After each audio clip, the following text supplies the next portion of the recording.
Good morning बच्चों।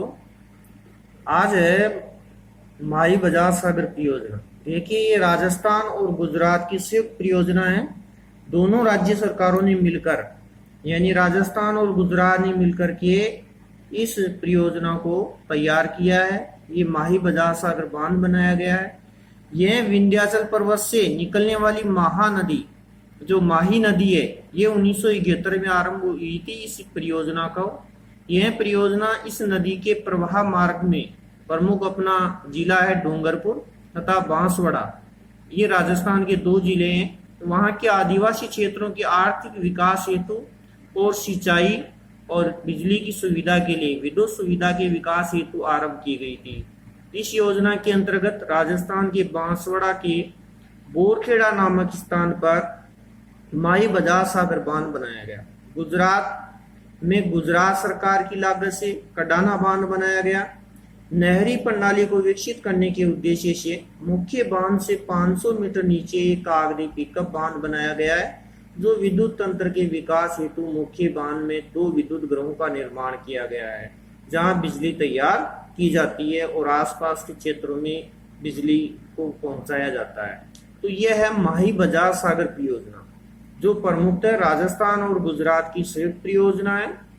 ये माही नदी पर बनाई गई है, जो बरसात के दिनों में बहती है नदी, और ये बांध भर जाते हैं, जिनसे बिजली बनाने के भी काम में लेते हैं पानी से, और सिंचाई के काम में भी लेते हैं। अब दूसरी है राजस्थान की प्रमुख परियोजना, जो आप नाम भी सुनते हो, बिसलपुर परियोजना, यानी बिसलपुर बांध। देखिए, बिसलपुर बांध 1997 में 97-98 की परियोजना है। उस समय इस बहुउद्देशीय जल परियोजना सिंचाई एवं पेयजल की योजना में टोंक जिले में बनाई गई। ये बनास नदी पर बनाया गया बांध है, जो टोंक जिले में। टोडाराय सिंह एक कस्बा है, उसके पास बिसलपुर नामक स्थान है।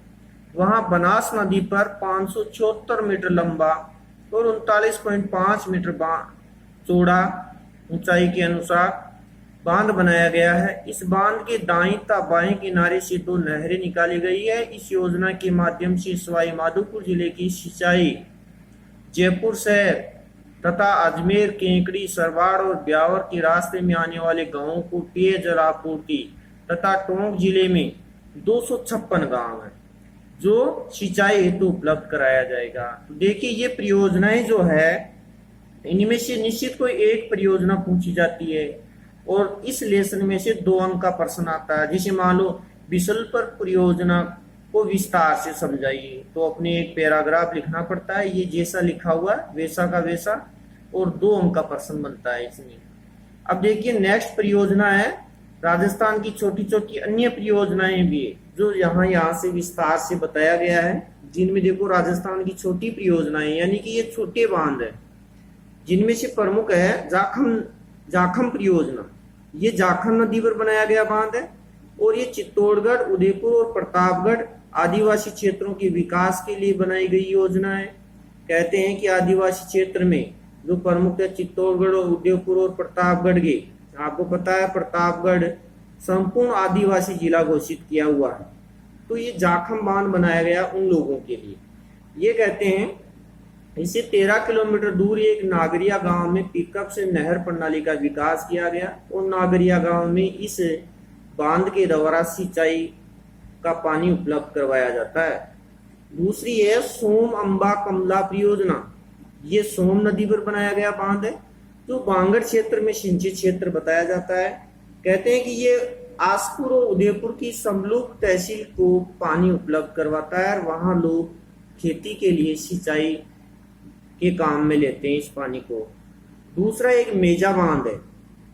ये भीलवाड़ा जिले की मांडलगढ़ तहसील में मेजा गांव की कोठारी नदी पर सिंचित सिंचाई के लिए मेजा बांध बनाया गया। कहते हैं इस बांध में भी मछली पालन और नहरी प्रणाली का विकास किया गया है। लोग मेजा बांध में मछली पालन भी करते हैं, मछली को बाजार में बेच करके धन उपलब्ध करते हैं, और आसानी से नहर की व्यवस्था भी की गई है। नेक्स्ट परियोजना है सिद्धमुख परियोजना। देखिए, सिद्धमुख परियोजना ये रावी और व्यास के अतिरिक्त जल का उपयोग गंगानगर एवं हनुमानगढ़ की नौहर बादरा तथा चूरू जिले की तारानगर व राजगढ़ तहसील में 33,000 हेक्टेयर भूमि को सिंचित करने में इस परियोजना को किया जाता है। फिर है नर्मदा परियोजना। ये नर्मदा नदी पर बनाया गया बांध है जिसका नाम रखा गया है नर्मदा परियोजना। अब देखिए नर्मदा नदी भी बरसाती नदी है, ये बरसात के मौसम में ही बहती है। तो इसमें एक बांध बनाया गया है जिसको सरदार सरोवर बांध के नाम से जाना जाता है। कहते हैं इस नर्मदा नदी पर बनाए गए बांध से, जिसका नाम है सरदार सरोवर बांध, यह बाड़मेर और जालौर जिले में सिंचाई की आपूर्ति करवाता है। लोग पीने के लिए पानी भी उपलब्ध लोगों को पानी उपलब्ध करवाते हैं नर्मदा परियोजना के द्वारा। और प्रमुख बांध का नाम है सरदार सरोवर बांध। ये आदिवासी लोगों के विकास के लिए बनाया गया बांध है। फिर है जवाई बांध परियोजना।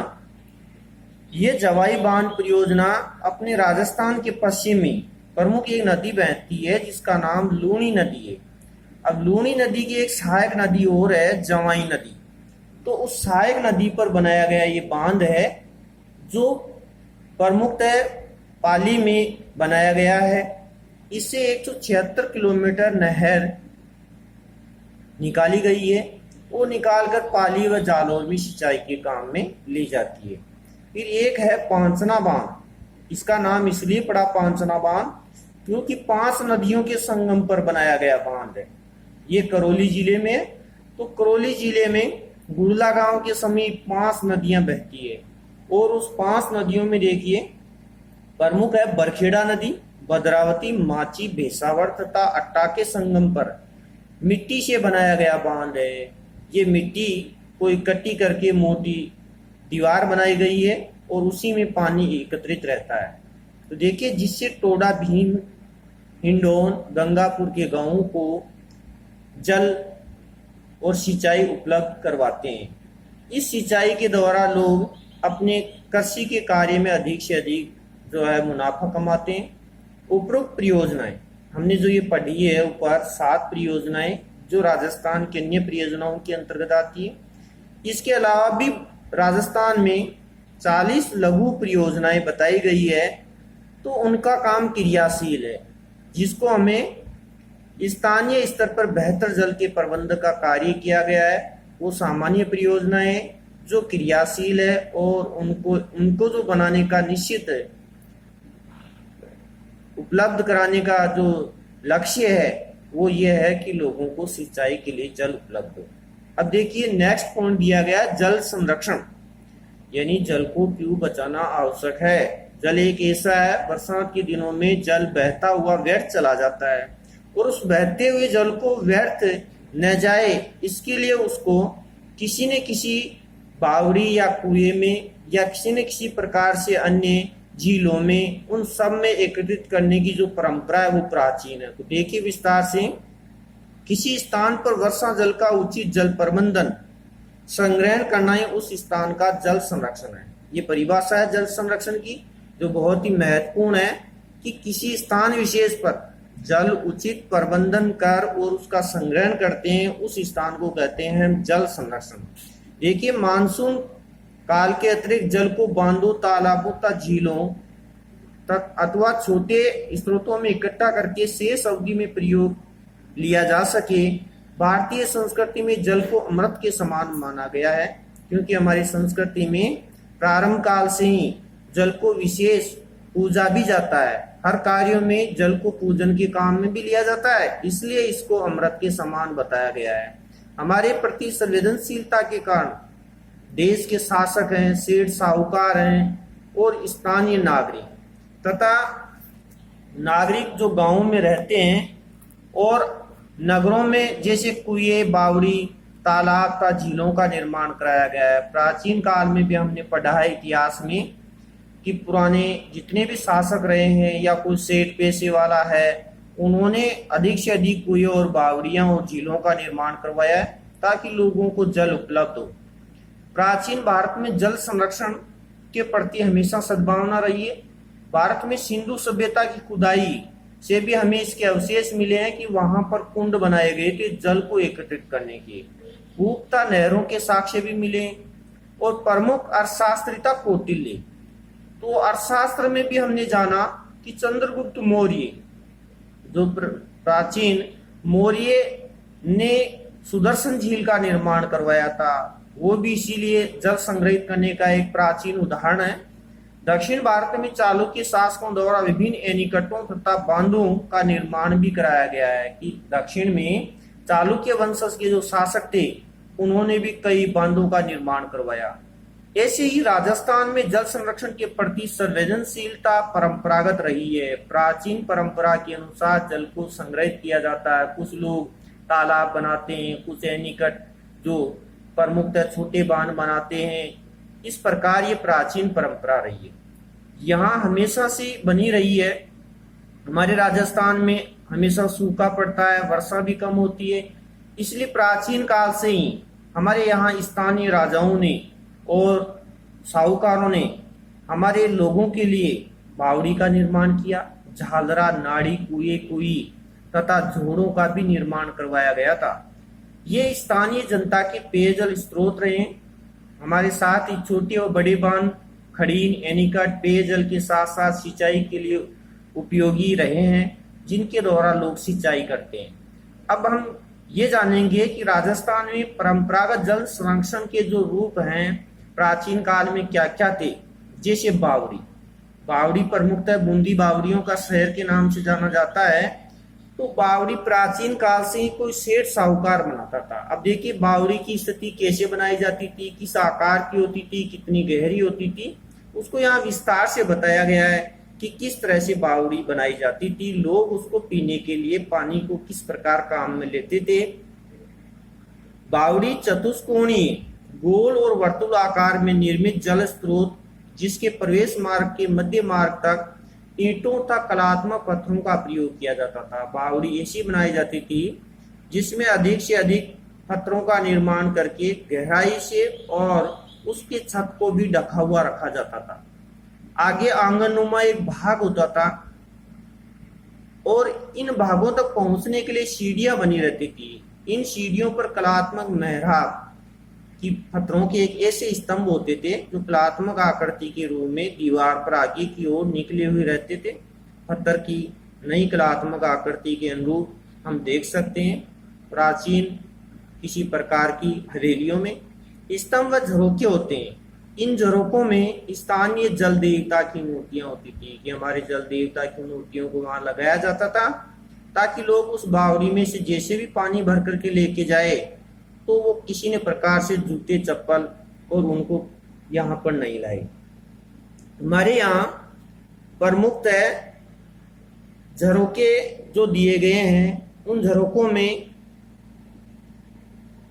सीढ़ियां जो बनाई जाती थी, कलात्मक मेहराब और स्तंभ होते थे। राजस्थान में निर्मित उपयोग व्यक्तिता सामाजिक होता है, राज्य के सभी जिलों में मिलती है। बूंदी शहर को बावड़ियों की अधिकता के कारण सदैव सिटी ऑफ स्टे वेल्स भी कहा जाता है। देखिए ये सिटी ऑफ स्टे वेल्स इसको कहते हैं बावड़ियों का शहर। तो हमारे सामान्य ज्ञान का प्रश्न भी बनता है कि हमारे बूंदी शहर को बावड़ियों का शहर कहा जाता है क्योंकि बूंदी में अधिक से अधिक बावड़ियों का निर्माण किया गया जो सेठ साहूकारों ने बनाई थी।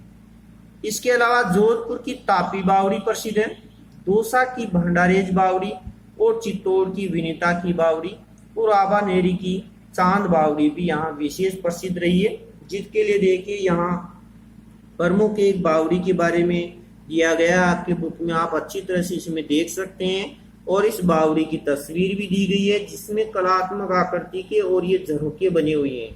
यहाँ जो आगे की ओर निकले हुए पत्थर की कलात्मक आकृतियां हैं वो झरोखों के रूप में दिखाई दे रही है।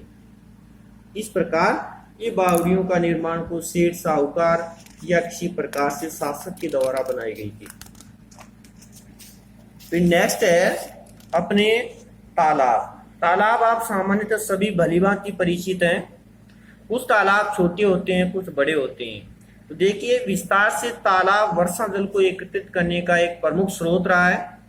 सब जानते हैं तालाबों में पशुपालन और मानव पेयजल के रूप में किया जाता है, और अधिकांश तालाबों का निर्माण ढालू भाग में किया जाता है कि पूरे भूभाग का पानी एक जगह एकत्रित हो सके।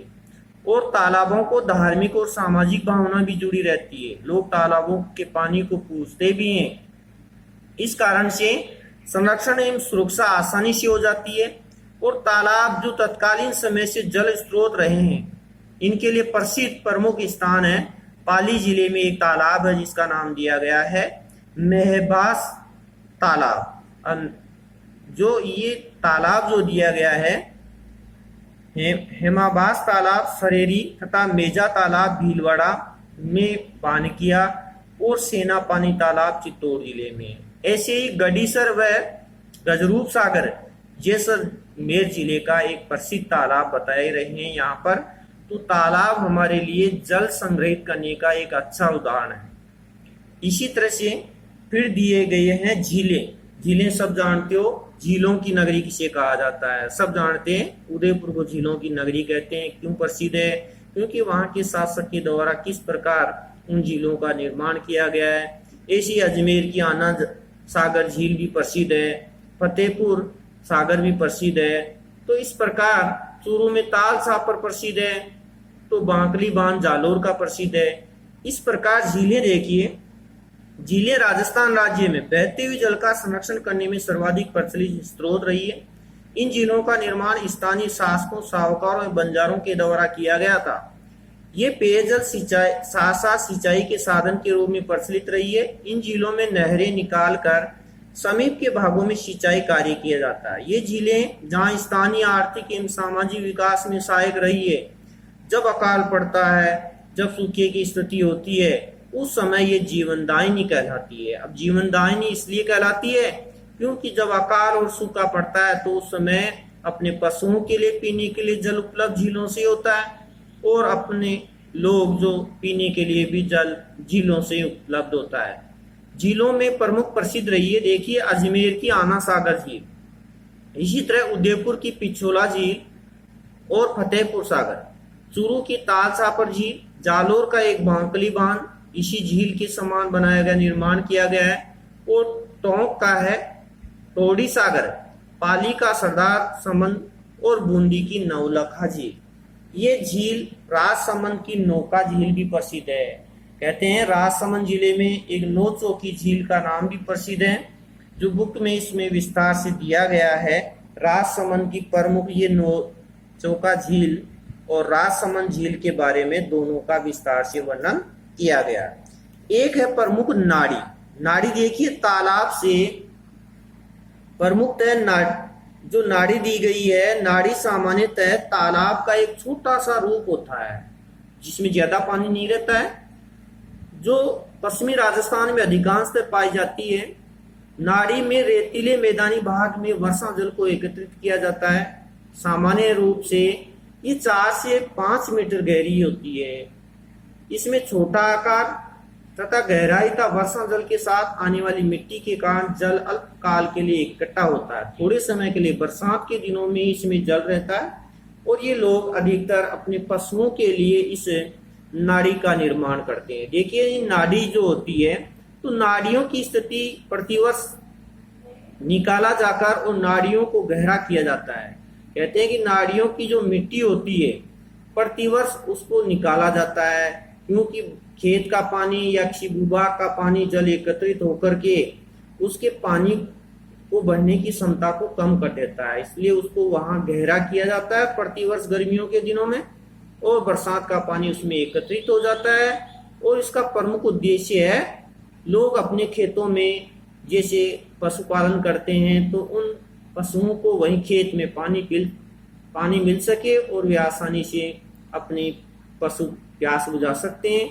ये प्राय पश्चिमी राजस्थान में ग्रामीण जनसंख्या, पशुओं तथा जीवों के पेयजल का मुख्य स्रोत रहे हैं। जो लोग जीवों पर दया करते हैं वे लोग भी इसका निर्माण अधिक से अधिक करवाते हैं, और सबसे ज्यादा पश्चिमी राजस्थान के लोग इनको जो नाडी बनाते हैं वे अपने पशुओं के लिए और अपने जीवों के लिए जल उपलब्ध करवाते हैं, जैसे पक्षी वगैरह है या और अन्य जंगली जीव हैं उनके लिए जल उपलब्ध करवाते हैं। तो ये अधिक से अधिक स्रोत रहे। अब नेक्स्ट जो है टाँका, ये नेक्स्ट दिन हो जाएगा टाँका। धन्यवाद।